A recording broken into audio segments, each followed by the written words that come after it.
Okay, so welcome everybody. Welcome to today's webinar where we're going to be talking about green hydrogen and also the investment in emerging markets. As the world is seeking sustainable energy solution, green hydrogen, has clearly emerged. I'm sure you'll agree with me as a promising alternative with the potential to clearly revolutionize multiple sectors. And that's what we're going to be discussing. So today, what we're going to be doing with our fantastic speakers is to explore the opportunities, the challenges of green hydrogen development in emerging markets. We're going to discuss the economic viability, look at a little bit about infrastructure, investment landscape. And what I have here for you is a distinguished panel that will provide insight on how these clean energy sectors could really reshape economies and contribute to decarbonization. And I'm just going to invite all of my speakers to introduce themselves. But before we go to that, so who am I speaking to you here? So I'm Tony T. I'm the founder of CEO of Renewables in Africa. So we are a clean energy company, so virtual media platform. We're raising awareness about renewables energy in the continent of Africa, but also across the world. So if you're looking to tap into Africa, we definitely have awareness packages that can help you with the visibility, the lead, the sales, and also deploy on the ground. But that's just about me. So what I want to focus on today is our speakers, right? Because say this is where the magic is going to happen. So I'm just going to turn towards them and invite them to introduce themselves. So Joachim, if I can start with you, please, and if you can introduce yourself, if you don't mind, please. Sure. Thank you very much indeed, Tony. And hi, everyone. Great pleasure to be here and with these other distinguished members of this panel. So I'm Joachim von Scheele. I'm a Swedish person that has been traveling and lived all across the world, working with the energy and also a lot with industrial sectors across the years. My current role at Linde is heading the commercialization. We do a lot of technology, particularly in the hard-to-abate sectors, and that involves to a large extent, decarbonization and hydrogen all across the world. And we are very happy to contribute to make that better, both in established markets, but also, of course, in the emerging markets. Excellent. Thank you very much for that, for this short but swift introduction of yourself. So I'm just going to move to Luke as well. So to go ahead and before we go to Khaled, please. Yes, my name is Luc Claret. At Life, I'm heading up Central and Eastern Europe. I'm now in the green hydrogen business for a bit more than 5 years, almost 6 years, before having been a longer time in the solar industry, also being active in emerging markets. What do we do at Life? At Life, we are a producer of green hydrogen. So we develop and we get build hydrogen production plants, so build, own and operate model. And we operate those plants and we sell the hydrogen to off-takers, mainly also what Joachim said, the hard-to-abate sector. That is a target sector for us, but also we do mobility also in smaller volumes and tube trailers. I have to state that at Life we are not active in emerging markets, but the reason I'm here is also why I believe there is, I would not say it is an alternative because it's not fair, because I believe we need to do this development in emerging markets. But there is something not to forget also in Western Europe as a further potential to build and deploy green hydrogen production, which is offshore. Because we are sitting here, especially in the west and the north of Europe, not in the most sunny area of the world, but probably the best areas in the world for wind capacity. And that's another source of renewable energy to produce green hydrogen. No problem. So thank you for saying that you may not be yet basically active in emerging market, but I usually say this kind of conversation, it has to be carried out at the global scale because everything seems to be coming together, right? So let me just move to Mr. Khaled. So Khaled, if you can please introduce yourself as well, that'd be great. Thank you, Tony, for having me and my fellow panelists and all the guests. It's great to be here today. So very quickly, I'm come from the petrochemical and ports background. Spent more than 30 years in LNG, nuclear, and all various ports operations, including offshore construction, offshore supply vessels, representing ship owners. We owned and operated ship container handling equipment for a number of years. And that's where we saw hydrogen start in the shipping industry. with some solutions actually that apply very well in sort of the global south or my part of the world, such as mixing hydrogen and diesel together, retrofitting engines. I'll talk later about that in the presentation. So we're a trade association representing the Egyptian hydrogen value chain and economy, and we work with developers. We work with electrolyzer producers. We work with the whole chain. I look forward to telling you about what's going on in Egypt. Thank you. Excellent.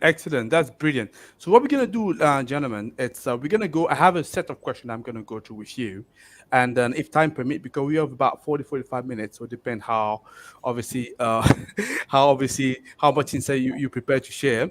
And but I'd like to invite us all maybe at the end 1 or 2 questions from the audience, if there is any, for us to tackle that. But I'm just gonna move swiftly. I'm just gonna go to Joachim Fonchella. I think I did practice the name before. So Joachim, obviously, so you talked about your company, Linde. So what role, does Linde envision for itself, in the global transition to green hydrogen and in particular emerging markets? And let me just say one thing here before you provide your response here. Like I said, we have a number of questions, and I like really to be able to go through all of them so that obviously everybody watching us can really get what they obviously wanted to get out of this conversation. So let's keep the responses as brief as possible, but obviously feel free to develop them as much as you need to be able to provide substance. Yeah, sure, Tony. So Linde has been active in the hydrogen space for say more than 50 years, right? So today we have sales of more than $3 billion across the whole hydrogen value chain. So we are already there. We are very well established, and we have the experience, and that includes talking about the electrolyzers. We are operating more than 80 electrolyzers globally. So we are there. We make already substantial contributions, but of course we are also committed for the future, and we are very much committed, and we call this space more clean energy. And we have then communicated that we will invest heavily, several tens of billions of dollars in the coming years into that space. And that, of course, includes the green hydrogen. That's an important part of that as well. And that is for every part of the world where we see an opportunity. So we evaluate every opportunity on its own merits. And for sure that we see an increasing amount of those opportunities in the emerging markets. So we are there, we are prepared to spend the money, and we see the opportunities, not at least in the emerging markets. So definitely we have a vision of playing a substantial role here going forward as well. So billions of dollars now going to be invested into the sector. That's what I actually pick up, right? So that means there should hopefully be enough money for everybody jump into the sector, but we need obviously skills and collaboration. That will be key into here. And also we need as well people with, let's say, experience in other sectors that could be translated into this, let's say, new version of hydrogen, right? Especially green hydrogen, which is produced by obviously low carbon sources. So as I was talking about existing and also using the experience that has been sort of built elsewhere, I want to turn towards your look, right? So, and I want to find out, how does life, and again, I love the way you've just written life. I suspect H maybe for hydrogen, you correct me if I'm wrong. Yes. But how do you integrate your offshore green hydrogen project with existing and planned offshore wind? And where do you see synergies, between those two energy sources? Yeah, so the idea behind offshore green hydrogen production is to say, let's produce the hydrogen not on the land and bring first the electricity from an offshore wind park to the land, which causes what we see in many Western European countries, congestion of the electricity network. But let's take the electricity already at the offshore wind farm and produce over there the green hydrogen, so offshore. So now, if it comes to your question, existing and planned wind farms, we were the first in the world in which was at the end of 22. We launched this project, and we went really on the sea last year. The first in the world to produce green hydrogen on the sea. This was with this project called Sea Life. This was done at the Atlantic Ocean, a place about 26 kilometers away in the ocean from the shore, a place called Le Croisic, which is north of Saint-Nazaire. And there we did the first test producing green hydrogen on the sea, which was directly connected to a offshore wind turbine, which was a floating wind turbine. And also to mention, the test which we did was also on a floating structure. So that was really a big challenge to produce hydrogen, not on a fixed structure, but really a floating structure on the ocean. And everybody who was once there, Atlantic Ocean in France, knows that there can be big waves. And this is all that we had to cope with. That was done with an existing wind turbine. The next pilot we're going to do will be in Belgium, Ostende, which is not that far away from the shore, which is 1 kilometer away from the shore, but which will be an electrolyzer of 10 megawatt. The first was 1 megawatt. That will be 10 megawatt, which we will put on a fixed platform. And also here we'll be using existing wind capacity. Now, using existing wind capacity will end for us probably as of 28, because in order to be compliant with the RFNBO definition, we need to use, as of that point, for new green hydrogen production plants, let us say the new installed wind capacity. So which means we are already anticipating for what we bring down in operation after 27 to use plant wind capacity. Okay, excellent. So thank you very much for giving us a lot more information about how you merge the two renewable energy sources, both using your existing offshore wind, but also looking at the pipeline for green hydrogen project. And that's really encouraging. And the conversation we're having today, so as part, if you look at the title, so we also have mentioned clearly the merge market, and I'm delighted, Mr. Khaled, here you're obviously representing the emerging market, more specifically Africa. And as we're talking about, hydrogen, it's impossible to ignore Egypt, right? Clearly, it's got to be one of the hubs that we see in the continent first, but surely as well one of the global hubs. So let's see. So how do you, in particular, envision the integration of this green hydrogen in the energy landscape in Egypt? And as we say that, all of us, we know that we must be prepared to see some challenges that we need to tackle in order to realize the vision. But how do you actually see that all playing? First of all, the integration of green hydrogen in Egypt energy landscape, and what key challenge have you identified? How can we solve them potentially? Thank you. I like the question a lot, and the flow of the conversation. So, yeah, let me just set the scene. What does Egypt look like in terms of renewable energy and hydrogen? So Egypt, basically, we live, work, and do everything on about 6-7% of the whole land of Egypt, which is about 1,000 kilometers by 1,000 kilometers, so 1 million square kilometers. So that if you take Alexandria and Port Said and Cairo, that's a triangle with about, say, 250 kilometers on each leg. So it's quite small. But that has like 60-70% of the economy. The rest live along the thin strip of the Nile. The rest is just very flat desert with very good sun and wind. So I think Egypt offers a very unique opportunity.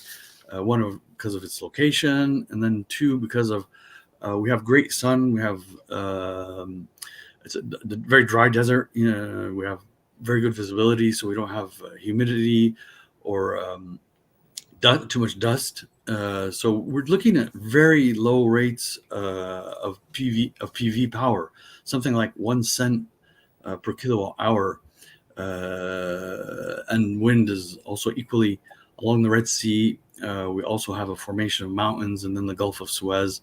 So there's a lot of also very good wind with speeds of 10 meters per second on average, and 12 and 14 as well. So hydrogen happened with Egypt around COP27.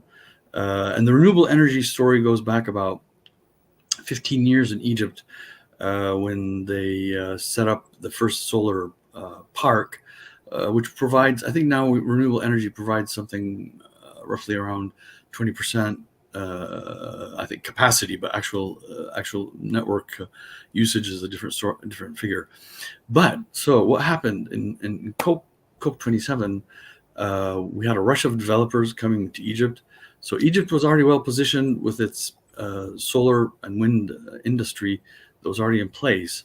So the developers found that, of course, very attractive. We have very good infrastructure, ports, and skilled workers, and we have very sophisticated petrochemical complex in that delta I just described. Meaning, we have something 20 fertilizer plants. We're the 5th producer of gray ammonia in the world, and we're also a leading steel producer. So you can divide the vectors into large scale development. So those are, we've had 27 MOUs since COP27, and that's all the top players, Masdar, Ameya, Infinia, Acme. The list is very long. Most of those MOUs are some of them have gone, 10 of them have gone to preliminary contract. Most of them are in the sort of feed stage, let's say, for now, but we're talking enormous capacities. Also, the last auction by Hindco, from Germany, was awarded to an Egyptian, a company based in Egypt, let's say, Fertiglobe. So they won the last auction from Hindco. So the figures I can share with you later. But that's very important. So it shows the position of Egypt. That's an existing fertilizer plant in the Red Sea, and Ain Sokhna, which is the entrance of the Suez Canal. So we can already see that happening. The other vector is the heavy industry. So again, especially with CBAM and RFNBO and CO2 credits now. So the other vector is heavy industry and hard to abate industries, and that's where we have, like I said, we're we have several plants on the Mediterranean producing 3 million tons of gray ammonia, and they're already scrambling because of CBAM reporting requirements and mandatory, then of course, compliance and CO2 credits. The other vectors also, just like to bring attention to our part of the world in Africa, and that's where I say the kilowatts before the gigawatts, and that's small scale production and applications, sort of a hydrogen village setting, if you will, where we, in Egypt, like a lot of cities in Africa, say Cairo, the average age of an engine is 20, 30 years easily, or 10 years, emitting a lot of, smoke and exhaust and so on. So there's a lot of solutions that probably wouldn't be applicable really in Northern Europe or Europe, but that would work very well in Egypt. We're already seeing solar panels in the farms in the deep countryside and so on. And that's where there's also some energy challenges and emission challenges. So hydrogen can fit at multiple levels in Egypt. Transport mobility will happen also, but we're, like many countries in our neighborhood, we have heavily subsidized fuel for now, but that's going to change with time. But I'd really like to highlight also the small scale production. That's small scale production applications. It's really something I think that would take off in the let's say in the global South or African context. So that's my word. Thank you. Excellent. Thank you very much. I was smiling a little bit because when you talk about, I did hear about the flurry of activities, in COP27 talking about Egypt, and I was smiling a little bit because obviously, as an African, I could say that we're usually very good at signing lots of MOUs, not so good at translating them in actual projects. But it's encouraging to say that at least 10 of them have gone into preliminary phase obviously action. So that's fine. Thank you for that. But good to see what's happening in Egypt. So Joachim, let me come back to you. So let's talk about the balance between the actual production, let's say, infrastructure and the necessary additional infrastructure that is needed in emerging markets. What kind of strategy Linde employ to address these challenges? There is for sure a complexity around this that we need to, in different ways, work together to put in place. And of course, if we talk green hydrogen here, the important green hydrogen, that requires renewable energy. And so that has to come in place. And we know that in many emerging markets, the current electricity supply is rather weak. It's not uncommon in many countries that only half of the population today has access to electricity. So it's important to keep these things in mind, to not create conflicts, to move this whole thing altogether forward for the best for everyone then. So all new investments need to support the general development of the infrastructure, and including the electric grids that are also many times either non-existing or extremely weak. So in that way we can benefit the whole country with the contributions that we are making, because of course there has to be a social license to operate in these markets for sure. And so electricity, very, very important to take into account. And another important factor, of course, to make a project viable that has to be considered is that there are off-takers locally. I mean, we are prepared to contribute as good as we can with those parts that we are experts in, and that could be electrolyzers or ammonia plants and so on. But there is a downstream that has to be developed locally also, and to secure that. So I think that the further this can be developed, and we're talking structures of hubs or villages, whatever you like to call it, the further this can be developed in the value chain, the larger is the potential viability of a project.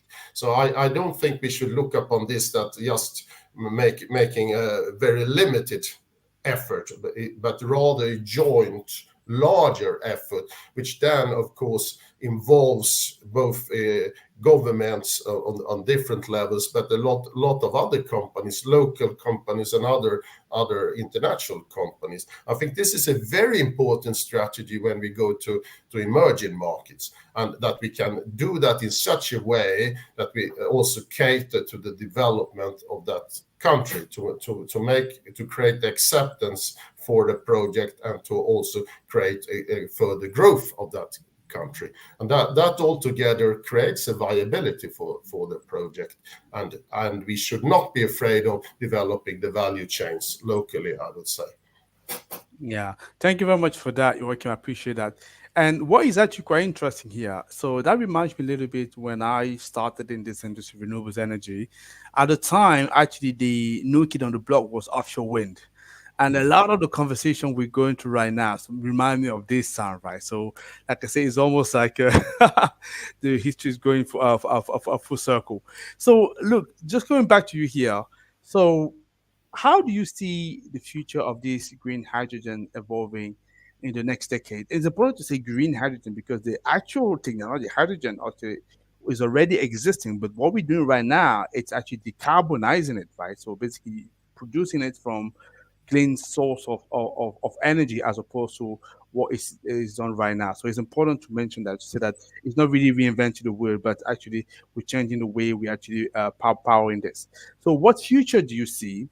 So what role would you say life has in scaling up those offshore hydrogen production to meet Europe energy and climate goal?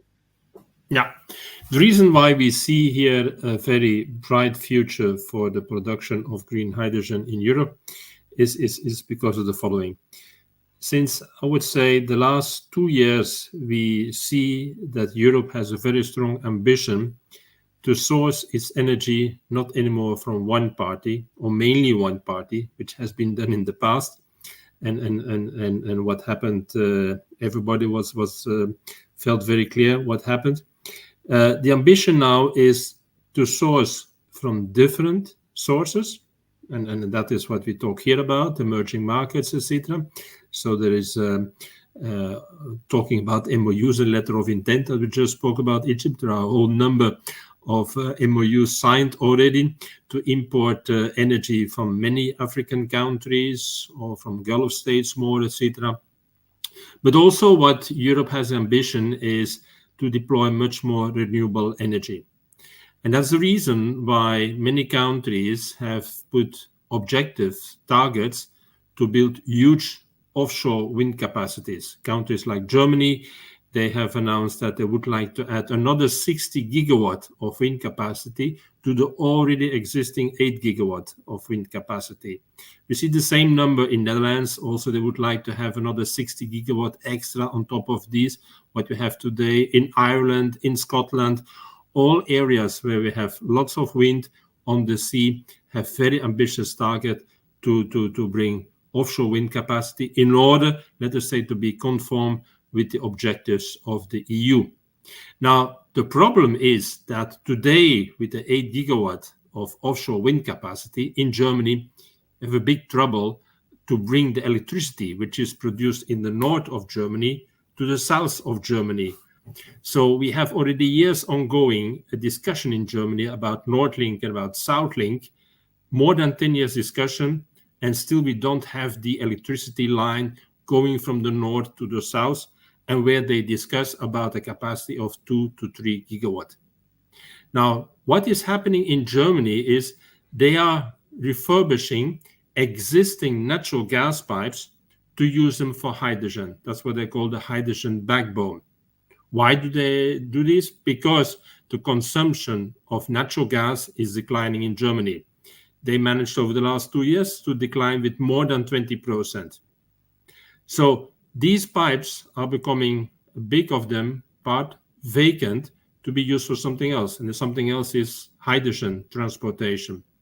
And I give you just an example of one pipe which is going in the east of Germany from the north, from the coast, where Nord Stream 1 and Nord Stream 2 is coming on land, all the way down to Leipzig and down further.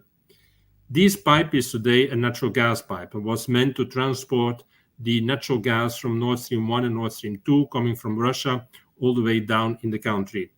This pipe will now be made empty and will be made available to transport hydrogen from the north to the south. And how it comes. The amount of hydrogen which we can transport via this pipe is equivalent of 20 gigawatt of electrolyzer capacity. So you see the equation, the difference between using existing infrastructure today used for natural gas and refurbish it to transport hydrogen via this pipe via 10 versus 10 years discussion of an overhead line from north to south, only 2 to 3 gigawatt, and still it's not there, no result. So therefore, the way to transport energy from the north, where offshore wind electricity is coming on land, to the south, is to bring it to hydrogen and to bring the hydrogen as an energy vector down in the south in the country. And now to go a step further, instead of bringing electricity first to the land and seeing the congestion at the substations in the north, then it's better to go a step further and bring this pipe, this hydrogen pipe on the land, also all the way down in the sea, 150 kilometers away from the shore, in order to produce their green hydrogen on the sea, directly connected with a wind turbine park, gigawatt or whatever wind turbine park, and bringing down this hydrogen as an energy vector into the country all the way down to the south.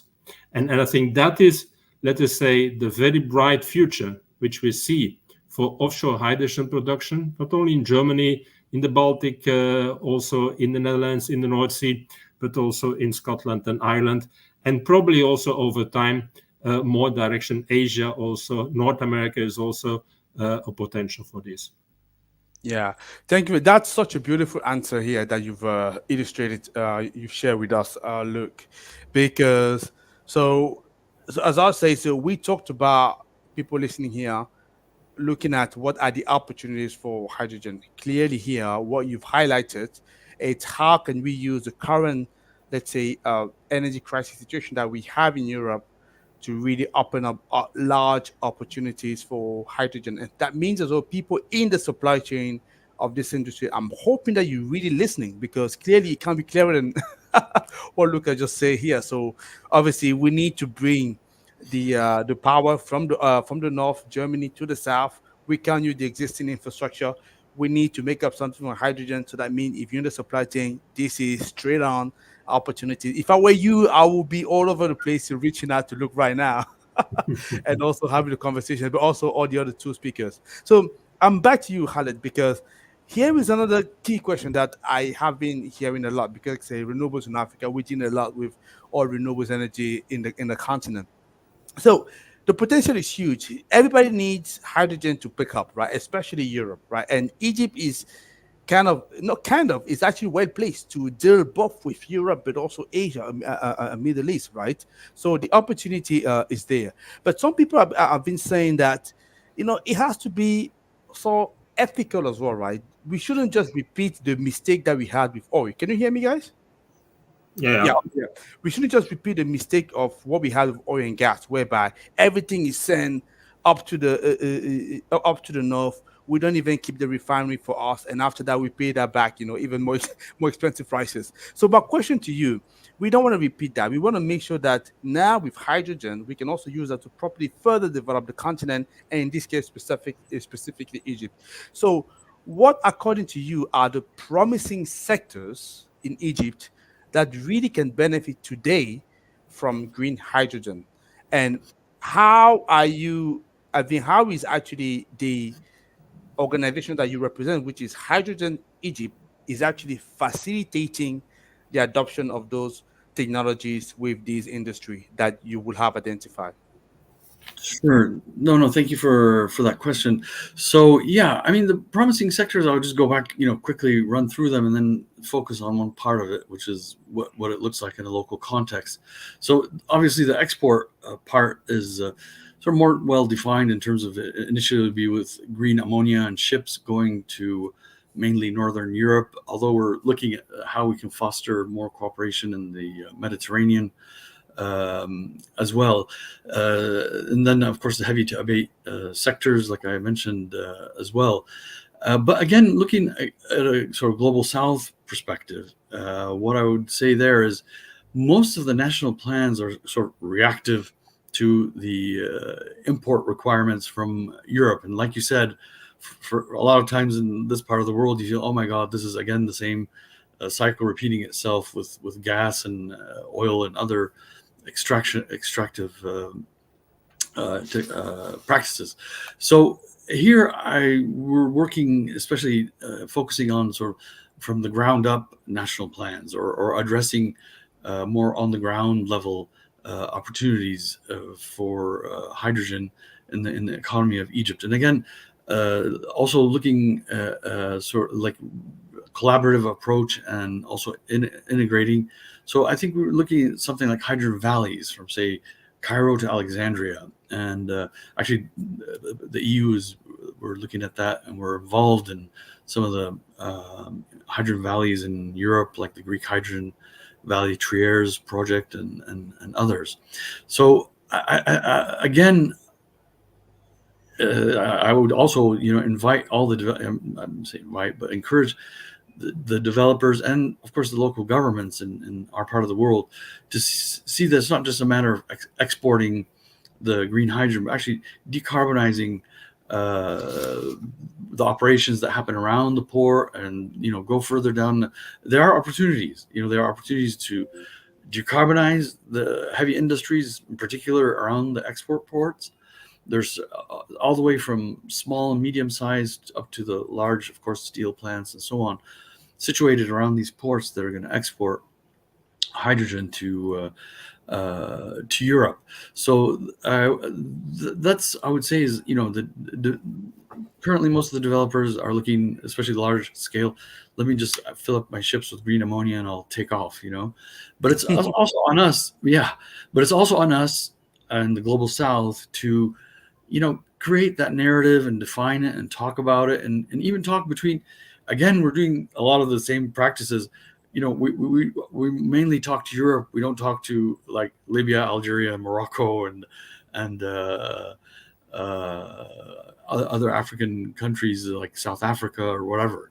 So that needs to happen, and those also drive, I think, the opportunities in Egypt and other countries in Africa. And that's where we say, again, the kilowatts before the gigawatts. Thank you. I love it. I love it. I'm probably going to borrow that from you. The kilowatt before the gigawatt. I just love it. So, Joachim, so we said at the beginning of this conversation that we still need to keep this conversation at the global scale. So why we're bringing it to the local scale as well. And having this, let's say, approach of local partnership, strategic partnership is very, very important. And I know Linde has a particularly strong history of strategic partnership. And how do you see the importance of those collaboration with local government? I think Khaled was talking about the local government here, so where he was saying that we need to encourage them, yes, to look at export market, but also local market. But how do Linde look at the importance of those collaboration with local government and private companies to scale up the green hydrogen project? Yeah, indeed. We have a strong history, and we absolutely prioritize this. It's a key to work together with the local governments and with the different other players in the private sector, for sure, and do that both upstream and downstream. And we're creating systems. I mean, just an example, Linde is operating 1,000 kilometers of hydrogen pipelines today, and we will operate more of that. And that shows an example of where you need to cooperate with multiple partners of different kinds, for sure. And of course, our basic business model is build, own, operate. So we invest and we operate it. Then to some extent, we also sell in the merchant markets.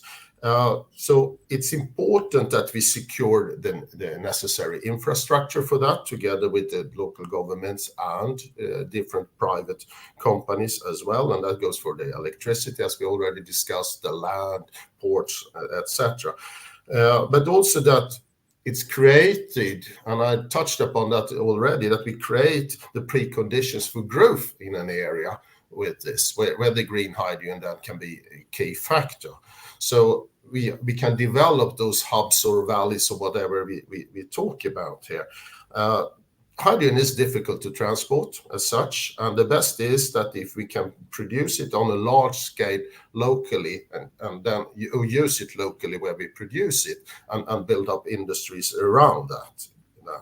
And then take that into products that can be shipped domestically or exported from there. This is green hydrogen for green ammonia that could then make green fertilizers, for example, or making green steel or DRI or something like that. So and that requires, of course, an approach where we collaborate and create partnerships of many different kinds.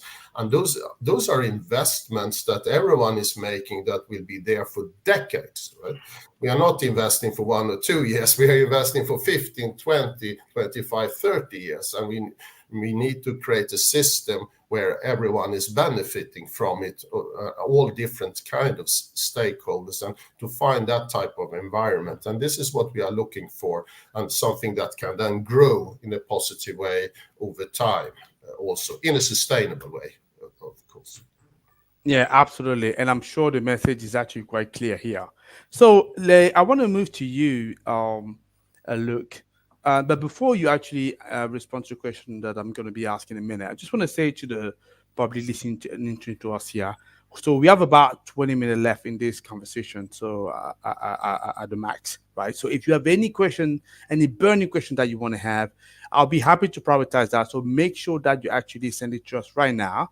So my colleague who is helping us to run this conversation will make sure that they pin it down to me, and we can look at that, right? So please do make sure that you ask a question as swiftly as possible. So look, so how would you say Life's collaborating with stakeholders in this industry?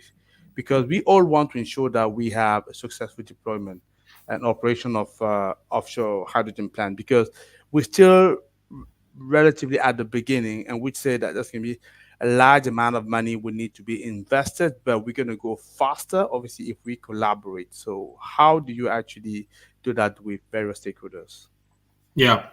So especially talking about offshore hydrogen production, we seek to collaborate with companies, with people having experience in offshore activities, and mainly in the oil and gas sector. So which means companies which have been active in the drilling after gas or oil in the oceans or the seas, etc. And with those, we are really actively collaborating in order to learn from them the standards you need to deploy in offshore activity, the safety standards also, and also, let us say, how to operate something on a platform. It's not that easy going like you do something on the land where you can drive to. It is really done if you are 50 kilometers away from shore. It's not that something you do daily travel to check if still everything is working. So you try to do lots of remote working with artificial intelligence, algorithms, etc. And that is also where we seek collaboration in this area, and which we have been doing for the pilots which we have launched already. Okay, excellent. That's actually great to hear, and again, it's further encouraging. So, moving to you, so Khaled. So, given the importance of the partnership, talk about strategic partnership in hydrogen. So, with your organization, Hydrogen Egypt, how do you plan to align with global initiative and framework? Right. So, like for example, the EU Green Deal to attract the investment that you need, but also ensure sustainability. Great. No, I love the question, because actually I just want to give some backdrop to the question. And so we live in a very bad neighborhood. You can see what's going on in the news. And then we talk about collaboration, which is great, and I firmly believe in that, and I firmly believe in bringing as much of the ecosystem from anywhere in the world and also projects to Egypt. But when you're looking from here, you see the EU has its own standards, its own regulations. In Asia, it's different. In America, it's different. So it's a very fragmented world in that sense. We I think we feel the brunt of that in our part of the world, with high interest rates, making the investments difficult and so on, and also just energy transition and all that. A lot of that never really materializes in this part of the world, which is so important. If we're gonna produce clean energy in this part of the world, we need to address all the other issues that go along with it in this part of the world. But back to, specifically to your question. So the EU and Egypt are very, very aligned. We have several cooperation agreements around energy and security and immigration and different things. But we also have agreements with China and other. So that's where it would, and our point of view from this part of the world, a more global cooperative cooperation. Something like what happened with the mobile phones with back then. Globalization was instead of deglobalization now. So for us too, that's very important to see that. But we have to go and look everywhere. We look at Asia, we look at, like you said, Asia, Europe, so on, and see also what's best for this part of the world. But the challenges are immense. They're very, very big challenges, and sort of all hands on deck is definitely required. Thank you. Okay, excellent. So I like to give some reason to hope for hope in here, right? Although we already mentioned that there is great potential in this sector, and I think all the way through the from the 31st minute that we've been talking, I'm sure people have been able to see that. Joachim, so if I come back to you, I was wondering, is it possible at all to share a couple of successful examples, that Linde formed in terms of a partnership to drive the green hydrogen initiative, and what actually contributed to those successes? Yes, definitely. I cannot enough stress the importance of partnerships and working together, and just echo what has been said here. And I have seen that so many times throughout life, working in Asia and South America and so on to make these kind of things happen, particularly in those kind of markets. So, but I would say that practically every project where we have been successful, it has been based upon profound cooperation. And just looking back now, talking about the electrolyzers, the recent PEM electrolyzer that we commissioned at Yara International in Norway, which is the world's largest PEM electrolyzer, actually is 24 megawatt, where the end product is a green fertilizer coming from Yara. I mean, this would not have happened if we would have not worked in a very close and trustful cooperation with ITM Power that deliver the electrolyzer, and then ourselves together with Yara and not at least the Norwegian government. I mean, this is an example, of course, from the northern part of Europe, but I think we see this as a basic way of working most of the time. And then in other circumstances, we are working with the upstream and the downstream, as I also mentioned, and we have not green hydrogen, but you have blue hydrogen projects in Texas where we work with the OCI, etc. But I also and we see the same. It's repeated now in Germany with the new 100 megawatt projects for PEM electrolyzers there with RWE and Shell and so on. A key factor for cooperation, for anyone to start cooperating with somebody else, is of course that there is trust, and the trust when you go in for big investments is that it is the trust in the capability of delivering. So you work together with people that you feel that you can trust, that they will deliver their parts, what they have agreed upon, and most of the time that it has its key factor then in turn is that they have done something similar before. So that has, of course, for us been a very great advantage, as we have done this kind of things many times. So I think that is something that we see, something that you bring to the table, and being something that you build around to create those partnerships of different kinds, where different kind of stakeholders come into play, and that creates success at the end. And also with the PEM electrolyzers I mentioned, we are now at 24 megawatt, and in a couple of years we're at 100 megawatts, etc., etc. It's growing bigger also, and it can be replicated across the world into emerging markets as well. Yeah, absolutely. We can see that how you bring those collaboration together, and when it actually click, so it helps us to just accelerate and to go further and faster. This is beautiful. Great. So I want to come back to you for a second, so Khaled. So with a little bit of focus on emerging market here. So you touched on already on that in part of your responses, but I don't know if you wouldn't mind going a little bit further when you're talking about the role that Hydrogen Egypt is playing in leading regional effort to really establish the green hydrogen economy. You did mention already what you're doing, but maybe there's another chance to talk about how can the partnership with international stakeholders can really accelerate the development of this market in Egypt and beyond.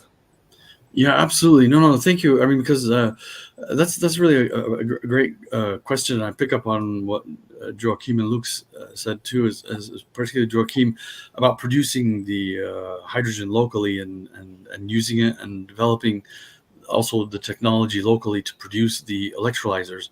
And that's where I think it really offers, Africa and the global South. I'm very optimistic about hydrogen for the global South. Actually, I believe it really offers a different window of opportunity than gas and other vectors offered. So I think it offers a lot in terms of energy sovereignty. And then to get more little granular about this, I just take something as simple as all the diesel engines running around Africa. There's so much dual fuel technologies with hydrogen. There's a lot of solutions. Of course, collaboration, as my colleagues and everybody's been saying, are key. So I believe also in adopting technologies from, say, even Life or Linde or others to the local needs, and of course doing as much as why build an electrolyzer thousands and thousands of kilometers away, build it locally or build part of it. locally. So I believe that for the global South and Africa, hydrogen, I'm very optimistic. Again, it offers the huge amount of opportunities. Just, I mean, COP27 was great. With all the pavilions from Africa, and I was talking about, yeah, we can use hydrogen village and this and that and the other. There's a friend of mine, I think it was from Namibia or somewhere, said, hey, look, we can use hydrogen to replace cutting wood and cooking with it. So I think we need to get down to that granular level and really from the ground up. And those are huge opportunities. Egypt is 120 million, and Lagos is, Nigeria. So there are extremely great opportunities for decarbonization and for hydrogen in the global South, at the granular level, at the local level. Thank you. Yeah, after all, I've been thinking about kilowatt before the gigawatt, right? So I think that's clear. So look, so what are you planning to scale up the offshore green hydrogen production here? But here is the thing. You want to do that without compromising efficiency and sustainability. So how do you make it happen? Yeah, I've got an interesting answer to the topic sustainability, and I will focus on that one in this answer, and maybe a little bit lesser on efficiency. Sorry for that.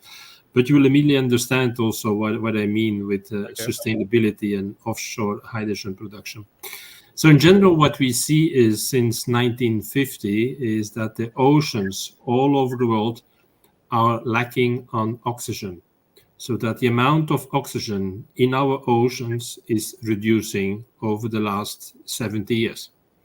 And that has to do with pollution is one of the reasons, but another even bigger reason is the climate change, which is causing this reduction of oxygen. And of course, everybody can imagine something, what it means, an ocean which is having lesser oxygen, so where fishes need oxygen, where the whole plants, etc., and the plankton needs oxygen, is having no oxygen. There are living 3 billion people on the globe, which are living near coastal areas, which are depending on the ocean, on the fishes, to get a daily portion of protein. And that is really in danger.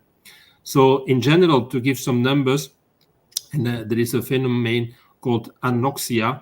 Anoxia is really no oxygen anymore in the water, in the seawater.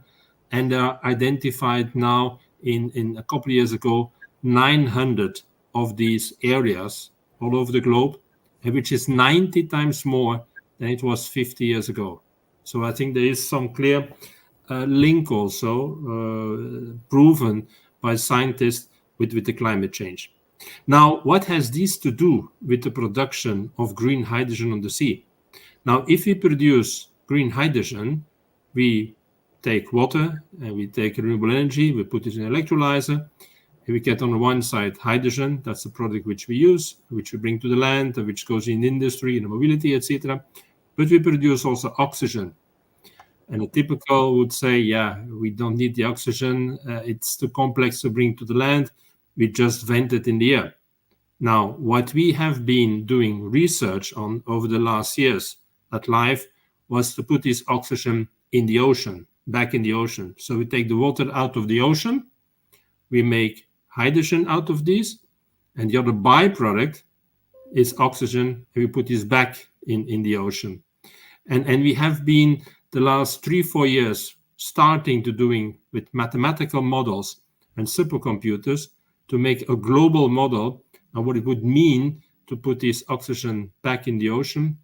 And a couple of months ago, we launched a project, particularly for the Baltic Sea, where we're going to really in detail what it would mean.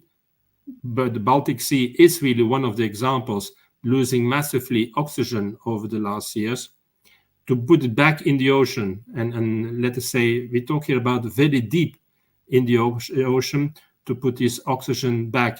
So that is what we call reoxygenation.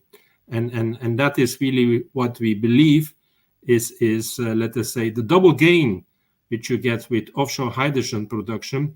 You make a green product to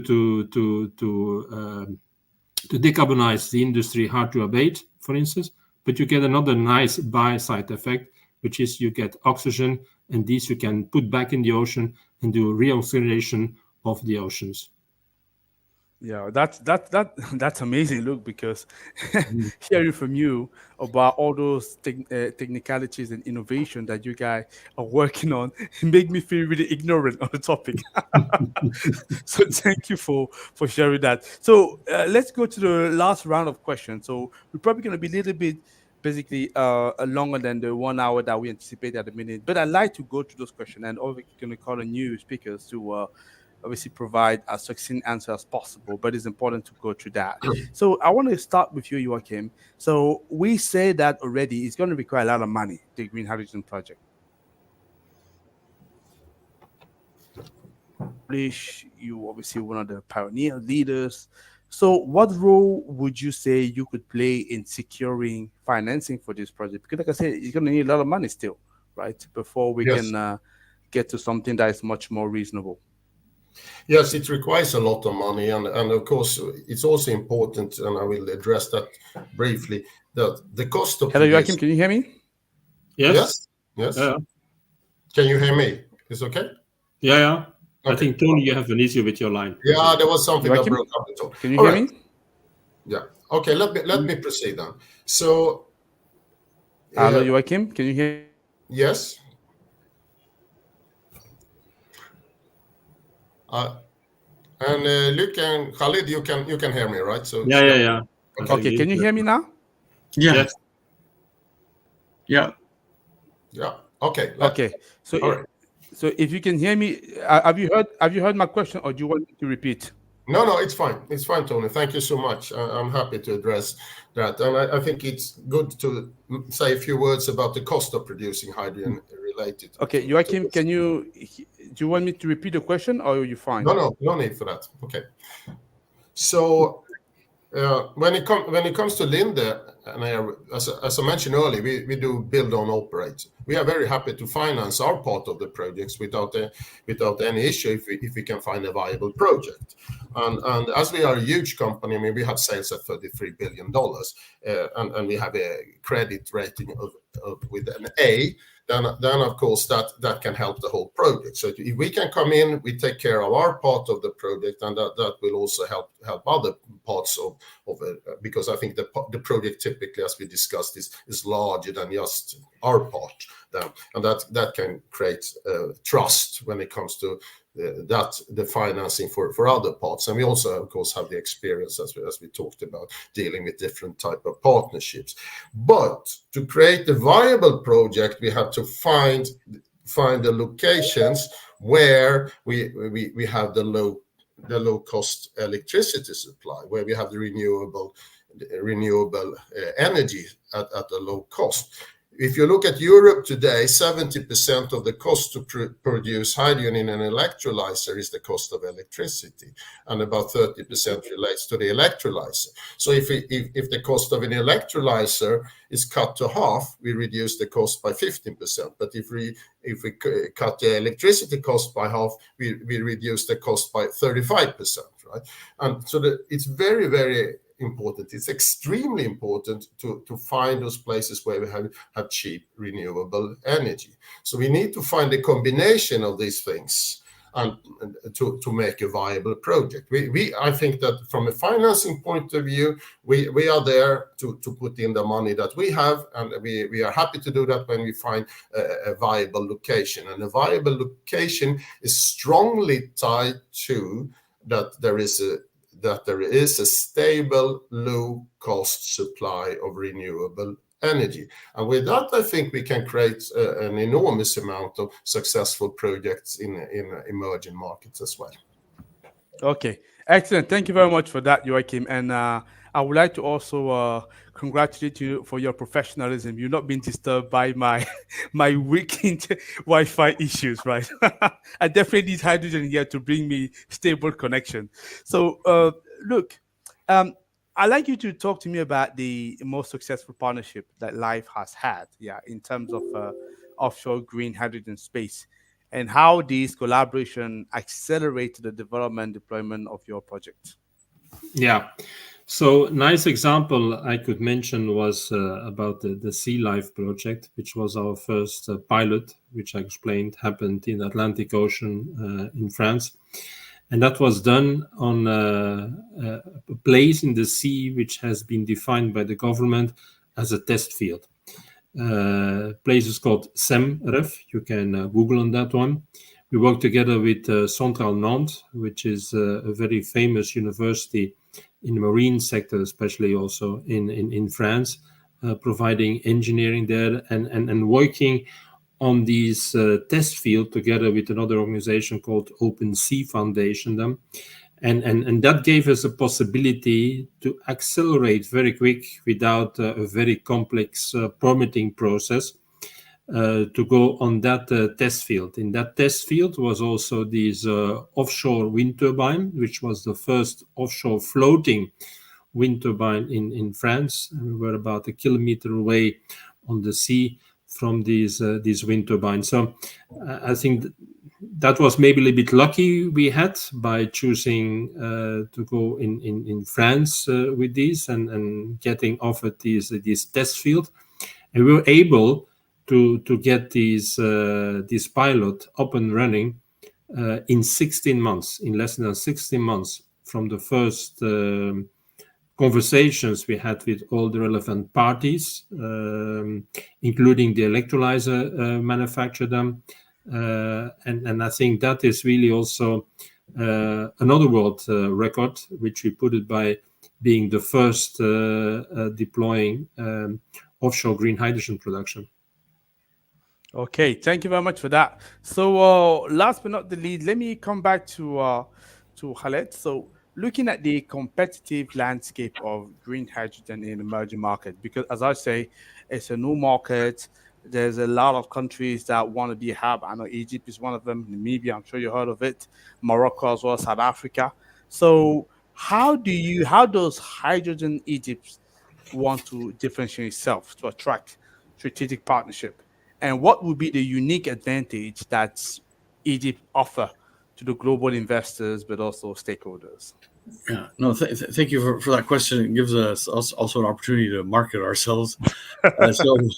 Yeah, no, we're also, we're allowed as trade organizations here to also be consultants and business development and do other activities. So what we strongly again encourage is also local cooperation between countries, and also we focus on areas that I want to say points of weakness, let's say, if you will, such as for example, here, like in many areas, you'll find, for example, the petrochemical or petroleum sector is really in a silo, and the renewable energy is in a silo. So what we really do is work with developers, work with again small scale and hard to abate industries on how to integrate, how to take advantage of, just like Joachim was talking about the pipeline in Germany. So it's the same thing. We actually have a lack of gas now. We're facing the same problems. So we focus a lot on the sort of, I hate to say the weak spots, but let's say just areas that need attention, whether it's regional collaboration. So for example, we're having a Mediterranean Hydrogen Forum, February 19th and 20th. Please mark that in your dates. We'll send you something on that. But what we found was, again, the narrative around hydrogen is largely driven here by the demand from Northern Europe, so exporting through Rotterdam and Antwerp and so on. But what we found here was when we started talking to the Mediterranean, just across the sea to Italy, Greece, and so on, why aren't we looking at Egypt, or why aren't we talking together? So we found there was, really a need for bringing all that around a sort of collaborative, but real approach. Looking at real projects, looking at real demand in, say, the Mediterranean countries, so supply and demand, and linking them. And that's what our conference will be all about. Thank you. Okay, excellent. Thank you very much for that. I think we've gone through the round of questions. They were all very interesting. I know we over the hour, but I've been told that there was a lot of interest to the conversation. So thank you very much and congratulations, gentlemen. We do have some few questions that Karam, my colleagues, will be sharing with us. We won't be able to take all of them, unfortunately. But what we can do, so in the comment box, so definitely paste all the other question, and I'm sure I'm going to invite all the speakers to respond to that as well. But let me just go to some of them here, which you could see. That's is Kathleen Boas. So apologies if I don't get the name correctly. So great conversation. That's what I was saying. So what about the delays, postponement in offshore wind, and also hydrogen investment that currently happens? Does it impact plan with life, Linda, and hydrogen Egypt? Good question. Somebody was clearly listening. So any of you can kickstart, please. Yeah, I can maybe give already a part of the answer to this question. My colleague can do the rest. So I think what we can say is that green hydrogen became victim of a hype. And I think the same we saw years ago with blockchain technology, which became also a hype and then it collapsed. And I think the fastest hype, and again, gone, was probably what we saw the last year with artificial intelligence. So it looks like hypes are going faster, coming and disappearing again. And I think what we saw over the last 2 years because of a hype, that some people jumped into these. They believed it is a gold mine because there are massive subsidies and everybody's talking about this. There is some money to grasp. And I think the world is coming to reality and the hype is getting over and is becoming, I would say, a normal business like any other business, if it is deploying wind energy or solar, whatever. And I think to say delay, I think those cowboys are getting gone, and the projects which are left over are to be realized by serious people in this industry, which mean it very serious and not just opportunistic. And I think that is what is happening.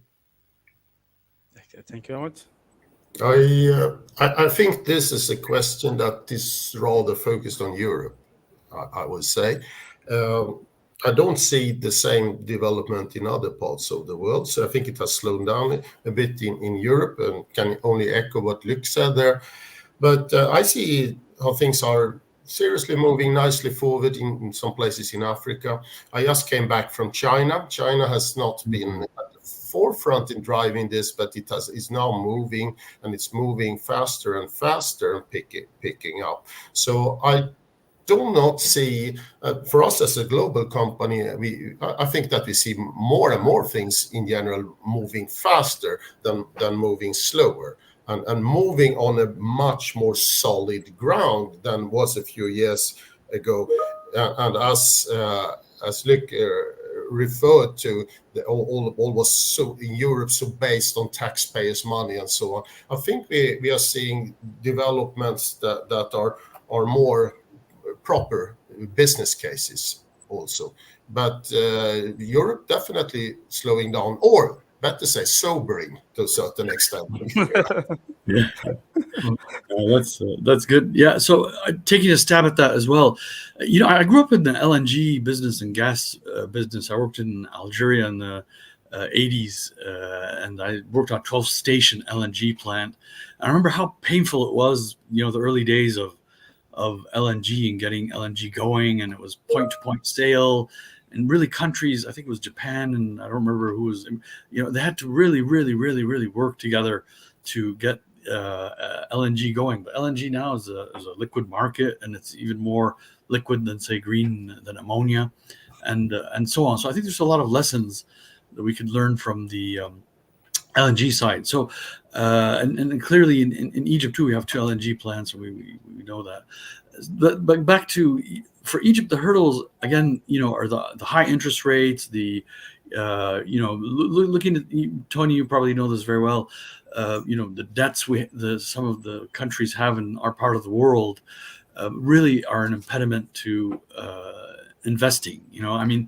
We're on Egypt is on an IMF program right now. So do we go and build roads that people really need to villages, or do we build the network that Europe wants to use to import green molecules? Those are decisions. Those are the kind of decisions we have to make, as you very well know, Tony, in this part of the world. So we, again, hopefully, like in COP29, and hydrogen is more elevated for the global south as a solution. We can get more financial tools that are targeted to this part of the world. So thank you.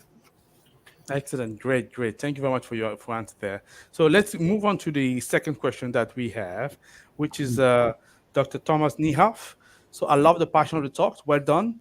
I have a question about economics. When and how do you think the industrial electrolyzer green hydrogen production and use can be done without, I love it, without taxpayer money? So who want to take this on? Yeah, I could start, because I think I already started in something I said earlier there. So Thomas' question there, I think of course there is a development of electrolyzers, doing something on the efficiency side, doing something on the cost side. I don't think we should expect miracles. The laws of physics are there, etc., and there is also need for certain materials to be there.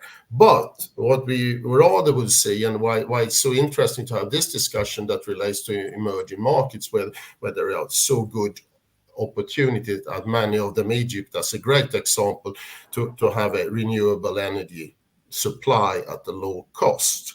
And in that type of environment where we had cheap supply of green power, I think that we can also find viable projects that can go ahead without taxpayers' money, as it's said here. I think so. Yeah, it's absolutely difficult in Europe today, in most places. That's for sure. I'll take if you don't mind, taking a stab at that. I also went around China and saw the electrolyzer production. I've visited many plants. We're invited to a conference there recently around mobility. So things are just really taking off there with hydrogen. It's amazing. And I grew up also again in the petrochemical industry, and I remember the electrolyzer in a refinery was like an afterthought. Oh yeah, wait a minute, we forgot about the electrolyzer. Probably a lot of you guys can perhaps relate to that. So, but then now we're talking about really scaling up, and when you go and see these factories, especially in China or even Europe, I've been in France, Germany, and so on. You can really see the development, taking place. So how that curve is it going to be similar to what happened to solar panels or what? But it's definitely the costs are gonna go down, and they'll go down significantly. And that's where we need breakthroughs, and that's where again collaboration. I wish we could have more openness and collaboration, say between China, Europe, Africa. And North America, but unfortunately that we're in a different world now, a different alternative reality, as many people say. But I believe electrolyzers are going to get cheap. They'll get cheap. Maybe I don't want to say faster, but definitely that curve is going to bend, and we'll get these electrolyzers at a very good price all over the world. From my side, to add on, I think regarding subsidies, to use tax money. Internally, what I keep on saying also to the people in life is to say, okay, there are some subsidies, but try to learn already now living and operating without subsidies. So that is important too. And the other aspect is, if I talk with the political landscape and we talk about the subsidies, I always preach also to say, okay, if you want to have money, which you want to distribute, the tax money then, please give it to the industry. Don't give it to the electrolyzer makers. Don't give it to the hydrogen producers, but really encourage the industry to make the change and to make the decarbonization effort. Excellent. Thank you very much for that. So can we take one more question? As I say, so there's another probably 4 or 5 questions listed there, but we're going to obviously comment that. I will invite all the speakers just to go on LinkedIn Live and look at the question and respond to it if you don't mind. So last question from Pierre de Voist. So great conversation for the offshore hydrogen production. Do you desalinate the seawater on the wind platform too? And for countries like Egypt, where water is scarce, great question, great question there. Is the supply of water for hydrogen production not a concern? That's a great question. To Yes, be honest, good. like I say, I think he just give credit to the conversation that we're having, but I just love the question personally. I think they Yeah. are great qualities. I Thank you. will maybe I will answer first about the offshore, and Khalid, you can do then about Egypt. In offshore, yes, indeed, we need to desalinate the seawater, and we do this on the platform. Life has introduced its first hydrogen production plant in France in September 21. That was on the land, not offshore, on the land. But we were there really a couple hundred meters away from the sea. And we used already at that plant seawater. We made it ourselves difficult, but we had to plan already to go somewhere in the near future offshore. And that is where we learned already on the land then to do desalination of the seawater and then to put in the electrolyzer. Yeah, no, but again, it's a great question. So for Egypt, we actually have a water scarcity issue, and again, Mike, we've talked here about the rising sea levels, and that was amazing what Luke said about the oxygen and so on. So we have the rising water table in the delta, which I just described, which is a breadbasket of Egypt. Getting having issues with salt water and so on. But now to answer about the desalination part, so and this is also a pitch to anybody like Linda or any others life as well. We can produce solar power at 1 cent kilowatt hour. So we've got very, very cheap renewable energy to run. All large scale hydrogen projects will be using salt water, seawater. There's no other alternative. We are water poor. The next wars in Africa are all going to be around water and water scarcity, as Tony, you know that very well. So the desalination part is we're also building nuclear plants. We're building hydropower projects. So Egypt's doing a lot because we also need that water for drinking supply. Yeah. So and agriculture. So, but I'm quite optimistic about that. Of course, the improvements in desalination and so on, but also that we have a variety of energy sources to desalinate the water at a reasonable cost. Excellent. On this very positive note from you, Khalid, and it's good that we're finishing with you, so representing the emerging market here. So I would like to officially thank you all for all your contribution. They've been brilliant. So, and you've generated great questions there. So Joaquin Fonchella, so Luke Grahe, and Khalid Nagy, thank you very much for that. And I just want to say to our audience that thank you for participating in the webinar, and hopefully that has given you much food for thought and also explore interesting point about the future of the green hydrogen industry. And if you allow me, I'd like to remind you of the opportunity that we're going to have on October 14th to 15th in London, where we're going to have a global energy week organized by my colleagues in here. And that's a platform where you will see investors, government representatives, but also private sector. They all gather to talk about the future of the industry. So I'll be there. I'll be carrying the conversation with you, not just a 1 hour webinar, but obviously when we're having some food, drinks, and also much more talk. So looking forward for seeing here, and it was a pleasure for me to lead this conversation. And there's a great work ahead of us for hydrogen, and we just have to go and seize the opportunity. But like I would say, how did I say? Let's not forget that we need to think about the kilowatts before we talk about the gigawatts. Yeah. Thank you very much for that. It was a pleasure.